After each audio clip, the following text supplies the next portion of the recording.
Muy buenos días, mis apreciados oyentes. ¿Cómo nos encontramos hoy, 23 de julio? Gracias a Dios estamos vivos, listos para leer esperanza a tu vida. Muchas gracias por ser parte de este programa. Redimiendo el tiempo. Leemos en el libro de Efesios, capítulo 5, versículo 16. Dice la santa palabra: aprovechando bien el tiempo, porque los días son malos. Hay que saber aprovechar las oportunidades porque tienen fecha de vencimiento. La palabra oportunidad viene del latín que significa hacia el puerto. Y sucede que en el antaño utilizaban estos barcos de vela y, por supuesto, había que aprovechar las corrientes de aire para poder llegar al destino que se quería. Así de que las corrientes de aire aprovechadas hacían que las personas pudieran llegar y transportarse con seguridad hacia su destino final. Lo breve de la vida es un fuerte argumento para hacer buen uso de las oportunidades, de aquellas oportunidades que el Creador, que el dador de la vida nos da. El otro argumento es que también los días son malos. Dirás tú, ¿de dónde me saco esto? Bueno, querido, desde el tiempo de Noé, Dios vio que los pensamientos del corazón del ser humano eran de continuo solamente al mal. No me dejarás que diga un engaño. Basta que tú prendas ahí la televisión y veas los noticieros y escuches las terribles situaciones que hay alrededor del mundo. En los tiempos en que Pablo escribió el libro a los Efesios, en capítulo 5 específicamente, los días malos eran por la persecución del Imperio Romano que amenazaba debilitar el cumplimiento de la misión que Cristo había encomendado a sus discípulos. A continuación, trazaremos un paralelismo en contraste con algunas ideas modernas, comparadas con las ideas apostólicas. Por ejemplo, hoy en muchos ambientes religiosos impera el concepto de la teología de la prosperidad. ¿Has escuchado tú, querido, muchas disertaciones de la palabra de Dios en donde se le invita a la persona a venir a Cristo, a aceptar el sacrificio de Cristo con esta promesa, que todo va a ser color de rosa después, que va a tener abundancia en todo? Hay una falacia, fundada en una falacia totalmente, porque quien sostiene esta manera de presentar la palabra de Dios está equivocado, porque Jesucristo nunca dijo de que nosotros íbamos a tener prosperidad en este mundo, pues su reino no era de este mundo. No estoy diciendo que los hijos y las hijas de Dios no podemos ser prósperos en diversas formas, en salud, en bienestar, en convivencia, en recursos materiales, por supuesto, también. Tenemos a Abraham, a Job, hombres riquísimos materialmente, pero no solo materialmente. Eran ricos espiritualmente, gente de fe, que vivían lo más justamente que a su alcance y a su entendimiento de Dios ellos tenían. ¿Y nosotros? ¿Qué se puede decir de nosotros? Hoy las Sagradas Escrituras está disponible para cualquier persona, en casi cualquier idioma, querido. No hay ignorancia. Y un principio legal en derecho penal a nivel mundial dice que nadie podemos ir a alegar en una corte ignorancia de ley. Así que tenemos la palabra de Dios. Si ese fuera el caso, que pudiéramos decir, yo no sabía esto. Los medios de comunicación te llevan a ti el conocimiento también de la palabra de Dios. Entonces, en algunos casos podría ser que podemos tener prosperidad en todo, pero la relación con Dios no es una inversión financiera.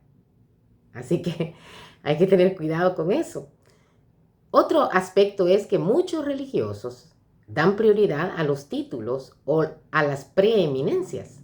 El apóstol Pablo prefería llamarse esclavo y deudor que apóstol inclusive. ¿Y nosotros? ¿Cómo nos hacemos llamar a veces, querido? Tomamos el nombre de cristianos porque decimos, hemos aceptado a Jesús como nuestro Salvador y seguimos su camino. Pero tenemos que tener honor también, hacer honor a ese título, ¿verdad? Hoy muchos predican un evangelio motivacional, centrado en la autoestima. Es un evangelio antropocéntrico, con énfasis en lo que cada uno puede hacer.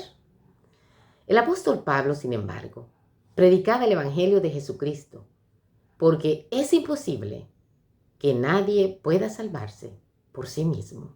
Y hoy es lo mismo, querido. Ninguno de nosotros podemos salvarnos por nosotros mismos. No podemos buscar dentro de nosotros lo que no hay, querido. Todo lo sublime, todo lo divino, tenemos que buscarlo fuera de nosotros, a lo alto, en el cielo, en la palabra de Dios. Hoy muchos se autoexaltan por sus propias buenas obras. Pablo buscaba hacer todo para la gloria de Dios. ¿Y tú, mi amado? ¿Y yo? ¿Para qué hacemos lo que hacemos? ¿Para que alguien nos dé un reconocimiento? ¿Para que alguien mueva la cabeza y diga, este sí es verdaderamente cristiano? ¿Para qué lo hacemos? Quiera Dios, mi amado en la fe, que lo hagamos para honra y gloria de Dios, porque de Él tendremos la recompensa. Pablo tenía de qué gloriarse y cumplía lo que bien resumiría más tarde este gran evangelista de todos los tiempos, Charles Spurgeon. Cuenta todo lo que Dios ha hecho por ti, pero no digas nada de lo que tú haces para Dios. No busques aplausos, busca su gloria. Hoy muchos diluyen la doctrina y le hacen descuentos. Pablo la mantuvo siempre en alto y no negoció con el mensaje. ¿Cómo hacemos nosotros, querido? ¿Nos ponemos a negociar los principios de Dios? ¿Quiénes somos nosotros para quitarle a la palabra de Dios lo que dice? ¿O para aumentarle? Perdóname, pero no tenemos la autoridad, ni moral, ni legal delante de la humanidad, para poderle quitar a la palabra de Dios lo que a nosotros no nos gusta o lo que no va con mi manera de pensar o de sentir. Tampoco tenemos el derecho, ni divino ni humano, de poderle añadir a la palabra de Dios lo que la palabra de Dios no está diciendo. En el libro Palabra de Vida del Gran Maestro, en la página 76, escrito por la escritora americana Elena de White, dice, la vida es demasiado corta para que la disipemos. No tenemos sino unos pocos días de gracia en los cuales prepararnos para la eternidad. No tenemos tiempo para perder, ni tiempo para dedicar a los placeres egoístas. No tenemos tiempo tampoco para entregarnos al pecado, a la disipación. El tiempo es corto, querido. Algunos dicen, este dicho, hay más tiempo que vida, fundado en una total mentira, querido. No hay más tiempo que vida. Es más, quiero decirte algo. El único que puede hablar en relación a esto es el Padre, el Hijo y el Espíritu Santo, porque ellos son eternos y no conocen ni el principio ni el fin. Tan es así que Jesús dice que es el alfa y el omega, el principio y el fin, es decir, el eterno, los que habitan en la eternidad, en lo inaccesible. Entonces, no, esto de decir hay más tiempo que vida es una vil mentira del enemigo. ¿Sabes por qué? ¿Con qué objetivo? Con el objetivo que tú no te prepares, querido. Que tú creas que la vida es únicamente la existencia en este planeta Tierra. Pero Dios nos hace una advertencia. Que chequeemos cómo estamos llevando los días, cómo los estamos viviendo. ¿De qué manera los vivimos? ¿Los vivimos agradando a Dios? haciendo bien a nuestro prójimo, o lo vivimos creyendo que somos nosotros Dios? Es de ponernos a pensar en realidad. El profeta Elías es uno de los personajes sobresalientes en la historia sagrada. Cumplió en sus días una misión singular de gran significancia, y las escrituras predicen su aparición en otros momentos cruciales de la vida humana. ¿Cómo deben entenderse esta profecía? Cuando Juan el Bautista aparece predicando allá en el desierto sobre el arrepentimiento, alistando el camino para la primera venida de Jesús, cuando nació como un bebé, muchos creían que era Elías, ¿verdad? Él les dice que no. Dios prometió respecto a Elías que enviaría al profeta Elías antes que viniera el día de Jehová grande y temible. ¿Qué haría este profeta Elías cuando viniera? Él haría volver el corazón de los padres hacia los hijos y el de los hijos hacia los padres. Juan el Bautista, cuando iba en el Jordán bautizando a las personas y haciendo un llamado al arrepentimiento de los pecados, que el reino de Dios se había acercado, Dios, Jesús mismo les dijo, a la verdad, Elías viene primero y restaurará todas las cosas, pero os digo que Elías ya vino y no lo conocieron, sino que hicieron con él todo lo que quisieron. Así también el Hijo del Hombre padecerá a manos de ellos. Entonces los discípulos comprendieron que les había hablado de Juan el Bautista. Cuando le preguntaron a Juan el Bautista si él era el profeta Elías del que se había hablado, él dijo que no. Él dijo, yo soy una voz que clama en el desierto, enderezad el camino del Señor, como dijo el profeta Isaías. ¿En qué sentido Juan el Bautista era Elías en ese momento? Bueno, él estaba predicando para hacer que los hijos de Israel se convirtieran al Señor su Dios, con el espíritu y el poder de Elías, para hacer volver los corazones de los padres a los hijos y de los hijos a la prudencia de los justos, para preparar al Señor un pueblo bien dispuesto. Juan salió con el espíritu y el poder de Elías, y en la preparación de un pueblo para la primera venida de Cristo, hizo una obra similar a la que realizó el profeta Elías en Israel siglos antes. En este sentido, solamente fue Elías. Elías, ¿cómo respondía cuando el rey Acab le cuestionaba? ¿Eres tú el que turbas a Israel?, le preguntó. Respondió, ¿yo he perturbado a Israel? No, sino tú y tu casa, la casa de tu padre. ¿Cómo has perturbado al pueblo de Israel? Y aquí quiero hablar en un sentido espiritual. Le has perturbado porque tu casa, tu padre, han abandonado los mandamientos de Jehová y han seguido a los Baales. Israel había olvidado a Dios y había ido en pos de la idolatría de Jezabel, la esposa de Acab, la malvada idólatra esposa de Acab, que mantenía a Baal. Había destruido a los profetas de Jehová y estaba buscando a Elías para matarlo. Ella pidió en oración que hubiera hambre en la tierra. Elías lo pidió y dijo a Acab, vive Jehová, Dios de Israel, en cuya presencia estoy, que no habrá lluvia ni rocío en estos años hasta que mi boca lo diga. El mensaje de Elías, mi apreciado oyente, era un llamado al arrepentimiento y a la obediencia de los mandamientos de Dios. Entonces Elías, acercándose a todo el pueblo, dijo, ¿hasta cuándo claudicaréis? ¿Vacilaréis vosotros entre dos pensamientos? Si Jehová es Dios, seguirle. Si Baal, id en pos de él. Como resultado de esa prueba de fuego que se concertó entre Elías y los profetas del falso dios Baal sobre el monte Carmelo, entonces allí Dios se manifestó con poder. También hoy en día, querido, estamos viviendo un tiempo en el que nuestras decisiones a diario están dando la pauta y marcando el rumbo.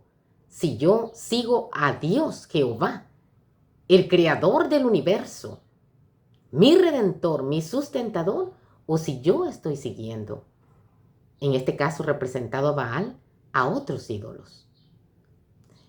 ¿Cuál era la nota tónica de Juan el Bautista cuando él empieza a predicar? Arrepentíos, porque el reino de los cielos se ha acercado. Producir frutos dignos de arrepentimiento. ¿Cuál fue el resultado de este mensaje? Bueno, la gente acudía. Toda Judea y la provincia de los alrededores del Jordán eran bautizados en el Jordán, confesando sus pecados. ¿Qué tenemos que hacer también nosotros hoy en día, querido? Estamos escuchando que también debemos de arrepentirnos de nuestros pecados, que Jesús se acerca nuevamente. Quiero decirte, mi amado, mi apreciado oyente, así como Dios envió a Elías, envió a Juan el Bautista con una nota tónica para hablar de lo que estaba por acontecer, hoy también Dios envía a sus siervos, a sus mensajeros, para que adviertan a las personas, no para que les digan los juicios nada más que van a caer. No, querido, Dios no actúa de esa manera. Dios envía siempre advertencias para llamar nuestra atención hacia Él, hacia la verdad, hacia sus mandamientos. Así que hoy también Dios te dice, Dios nos dice, vengan a mí. Si sus pecados son negros o rojos, si los confesamos y nos arrepentimos, van a ser como blanca lana. Vengan, hagan pacto conmigo, un pacto de amor a través de las aguas del bautismo y luego vivan una vida en sumisión a la voluntad de Dios. El mensaje de Elías hoy, el profeta dijo que vendría Elías antes que venga el día de Jehová grande y temible. Mi amado que me escuchas, quizás no nos gusta escuchar este tipo de palabras, pero yo sería una malvada persona si también no contara estas noticias que Dios quiere que digamos. Antes que venga el día de Jehová grande y temible, es necesario que aparezcan hombres y mujeres, niños, jóvenes, ancianos, hablando a voz en cuello del mensaje que Dios tiene para ti en este tiempo. Ciertamente viene el día ardiente como un horno y todos los soberbios y todos los que hacen maldad serán estopa. Aquel día que vendrá los abrazará, dice Jehová de los ejércitos, y no les dejará ni raíz ni rama. Este día está todavía en el futuro, querido. Por lo tanto, la obra hecha por Juan el Bautista en ocasión al primer advenimiento de Cristo no puede ser toda la que se contempla en la profecía concerniente a la primer advenimiento de Cristo, a la venida del profeta Elías. Debe haber otro cumplimiento, aún mayor antes del segundo advenimiento de Cristo, a fin de preparar o dejar listo a un pueblo para ese gran acontecimiento. Y por eso lo estoy diciendo también en este momento, querido. Debemos prepararnos para ese día glorioso que viene. Para muchos, un día triste y de aflicción. Pero no tiene por qué serlo así para ti, mi amado. Dios quiere que tú vengas al arrepentimiento. Apocalipsis 14, 6 al 10 nos dice tremendas verdades, los últimos mensajes para hoy en día. Estamos viviendo ya en el fin del tiempo del fin, querido. Y esto no debe ser preocupante, afligirnos, que nos dé miedo, pero sí debe ser tiempo de estar en profunda meditación. ¿Qué estoy haciendo yo de mi vida? ¿Qué quiere Dios de mí? Temed a Dios y dadle gloria, porque la hora de su juicio ha llegado. Adorar a aquel que hizo el cielo, el mar y la fuente de las aguas. Ha caído Babilonia, la gran ciudad, porque ha hecho beber a todas las naciones del vino del furor de su fornicación. Si alguno adora a la bestia y a su imagen, y recibe la marca en su frente o en su mano, él también, o ella también, beberá del vino de la ira de Dios, que ha sido vaciado puro en el cáliz de su ira. Como los mensajes de Elías y de Juan el Bautista, este es un llamamiento al arrepentimiento y a la reforma, a abandonar los cultos falsos o idólatras y volver a Dios y adorar solo a Él. La primera parte del mensaje señala al Dios verdadero, al Creador, en un lenguaje similar al cuarto mandamiento, o es decir, acordarte del día sábado para santificarlo. 6 días trabajarás y harás toda tu obra, mas el séptimo día es reposo para Jehová tu Dios. ¿Lo estamos haciendo, querido? Yo no tengo por qué señalarte, pero sí humildemente debo presentar lo que Dios pide y quiere de ti. Este mensaje se está proclamando actualmente en todo el mundo. Los que proclaman este mensaje constituyen el Elías de este tiempo, como lo fue Juan el Bautista en ocasión del primer advenimiento de Cristo. Es ya hora de levantarnos del sueño y poner a trabajar todas las habilidades que Dios te ha dado, mi hermano, redimiendo el tiempo, porque los días no van a ser mejores. Te invito, mi apreciado hermano en la fe, apreciado oyente, a recuperar el tiempo que hemos perdido. No solo porque los días son peores ahora, sino también porque son los últimos. Abramos la puerta de nuestro corazón para que el Espíritu Santo pueda hacer una obra de reforma y de reavivamiento en tu corazón y en el mío. Es mi deseo y oración. Abre la puerta de tu corazón a Jesucristo, que está presto a aparecer en las nubes de los cielos.